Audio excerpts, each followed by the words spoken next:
Did you know the deadliest school disaster in U.S. history?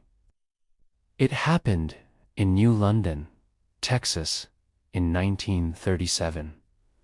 A gas leak in the school's basement went unnoticed. One small spark from a machine, and boom, the entire school was gone. Almost 300 children and teachers died.